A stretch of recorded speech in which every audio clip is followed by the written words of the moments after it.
What's up, Gemini? Welcome to your weekly love reading. This is for Gemini Sun, Moon, Rising, and Venus. Thank you guys so much for being here. I greatly appreciate all of you. All right, guys, if you need a personal reading, feel free to contact me. Everything you need to know to do so is in the description box to the video.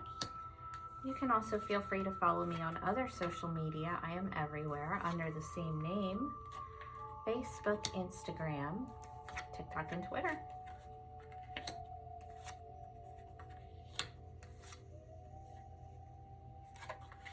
Okay, Gemini, you yourself are coming in this week in the Hermit reverse Page of Swords energy. So you might have had yourself closed off for a while, isolated, hiding out, and now you're kind of ready to get yourself back out there.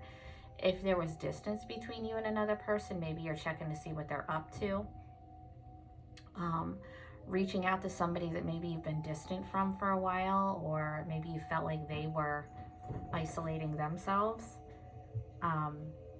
You could be dealing with a Virgo. You could have somebody that's also watching you, watching your social media, asking people about you.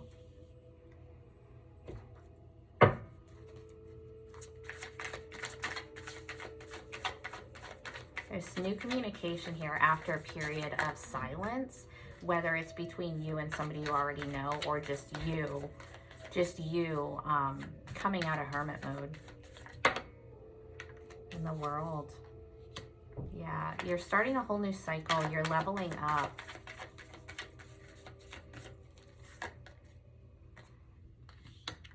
All right, you're having some trouble though, deciding between your head and your heart. It could be deciding if you even want to contact a person. They might be pretty far for you, like at a distance. You might be afraid of what other people are going to think. Watch out for people pleasing. And Temperance, Sagittarius. So, you could be having some difficulty making a decision about what to do pertaining to a Sagittarius or a Virgo, or, you know, any sign, obviously. But this is about you needing your inner world and your outer world to match up, making sure that your inner world and your outer world are in harmony, like you're living your truth, you're being patient, you're being calm. Because when you're in that indecision, you know, you're having trouble deciding between your head and your heart. It doesn't have to be either or. You know, it's just finding that balance. And also, if you're worried about what other people are going to think about your decisions, and you're not living your truth. It's about being okay with yourself and being able to live the way that you want to, you know. It's also about taking the negative in your life and turning it into the positive. It's alchemy. Recent past is the Eight of Swords. This is your own energy, Gemini. I mean, this can be for you or the other person, but I'm saying it's Gemini energy in general. It's about feeling restricted, feeling like your hands were tied, like you were in some kind of a mental prison. And that's kind of, I mean, that can happen when we're in hermit energy, when we're isolated. I think that you're coming out of that. I think that you're coming out of a place of feeling like stuck, feeling like you're in your head, like you can't get out of your head. You're just, you know, trying to find some kind of harmony here, trying to find your way. All right, now in your present, we have the Knight of Cups. This is younger water energy. This can be for you or the person that you're dealing with, but it's very emotionally expressive, very romantic, flirty, datey. And the Page of Cups. Yeah, there's something new here for you. There's either a brand new person, a brand new connection here, potentially a younger water sign, Cancer, Scorpio, Pisces, or somebody who exhibits those qualities, like falls in love really easily, really is into, you know, date nights, being real sweet, real cute. And the Knight of Wands.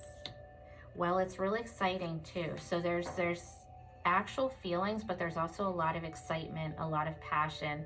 I really think that this is somebody who's younger or younger minded, and I don't mean immature. I just mean like they don't have, you know, the cynicism or pessimism that comes with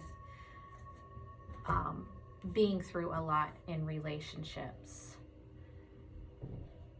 There's a pig flying on this card. So, you know, like, it's kind of like I'll be in a relationship again when pigs fly, whatever. Well, the pig is fucking flying. So there you go.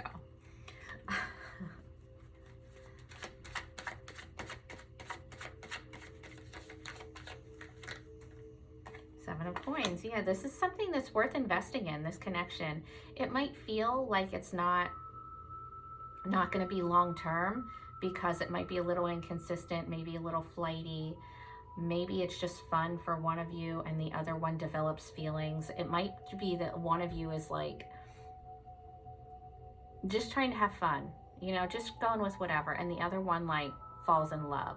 But it is going to balance out. It is going to even out here. We do have the Lovers in the future. We'll get to that in a minute, which is your own energy. But this is actually something that is worth investing in, that, you know, has the potential to grow. Now, the potential obstacle, however, is the Queen of Cups reversed. So one of you is very emotionally expressive, over the top emotionally expressive, and the other one of you is not.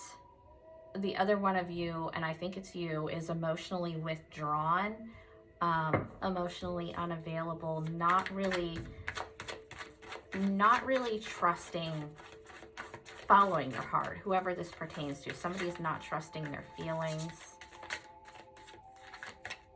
And Queen of Cups reversed again. Queen of Cups clarified by the Queen of Cups reversed. Yeah, somebody's definitely having some problems with emotional well-being, emotional availability, emotional expression. And the Ten of Pentacles, an actual commitment. Yeah, it's somebody's just kind of like, one of you is going to be all in love right away. Let's do this. Let's grow this. And the other one's going to be like, oh, I don't know if I'm ready for anything emotional. I don't know if I'm ready for a commitment. I don't know if I even want to settle down ever again. It's that kind of thing.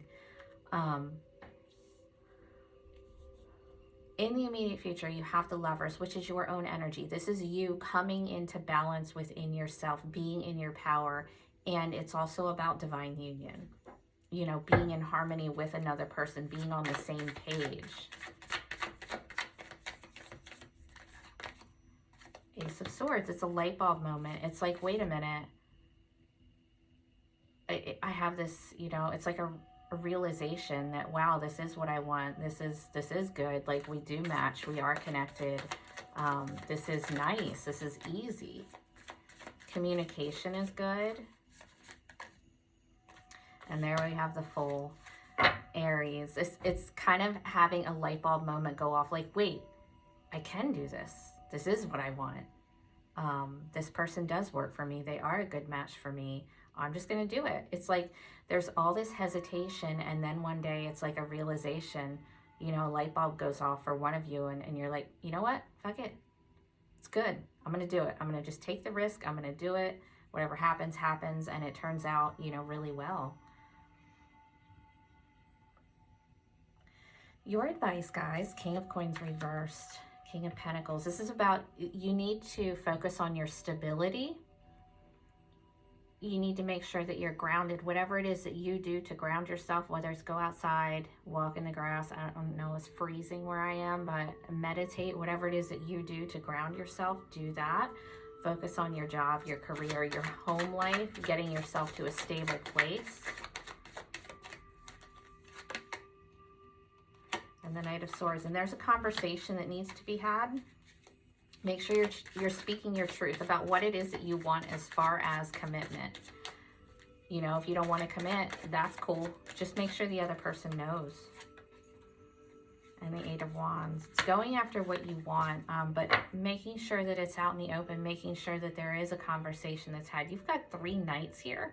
So if you're a single person, first of all, if you're single, make sure you check out the bonus singles reading. Those are posted mostly monthly, sometimes mid-monthly. But either way, if you're single and dating, there's potentially 3 different people here. All relatively young, I would say like 20s, early 30s or of that mentality. All right, let's get you one of these oracles. So,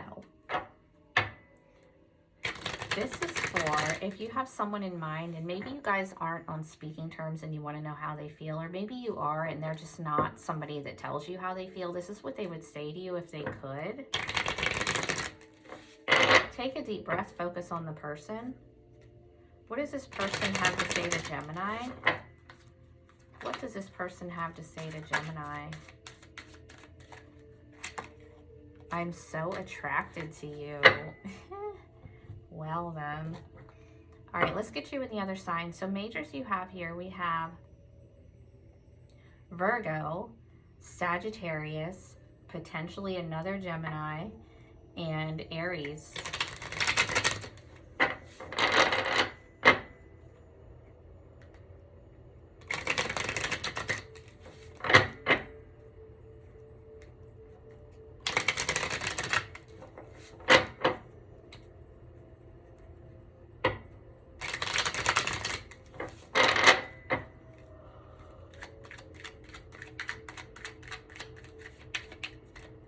Gemini dealing with Aries.